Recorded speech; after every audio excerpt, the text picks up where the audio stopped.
We're going to be talking about the invert roll. This is another interesting roll that means we really have covered all of the elements of rolling, from practice roll to starfish roll to shoulder roll to invert roll.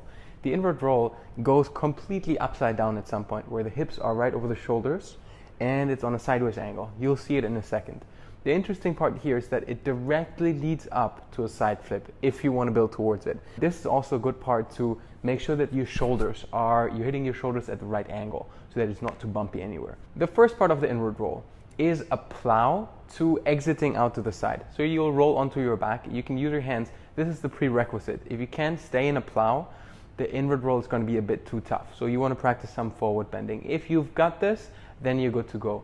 You'll roll out sideways. So you lean onto one side. You make sure that your feet walk you out of the move.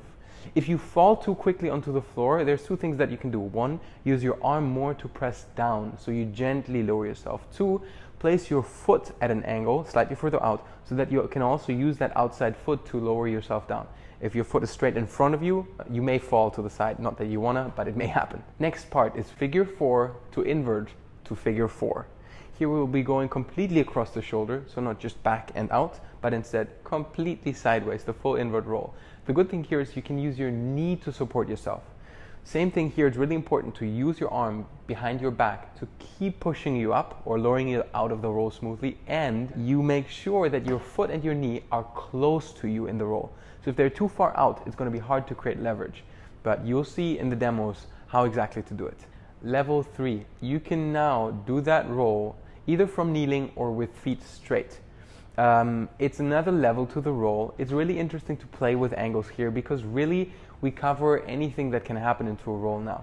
From the kneeling position, the angles start to be more tricky, or even from sitting down. Here you can have one rule of thumb: always face the same way. So you start, you roll to the side, you come out to the same way. In the figure 4 invert roll, that may not be the case.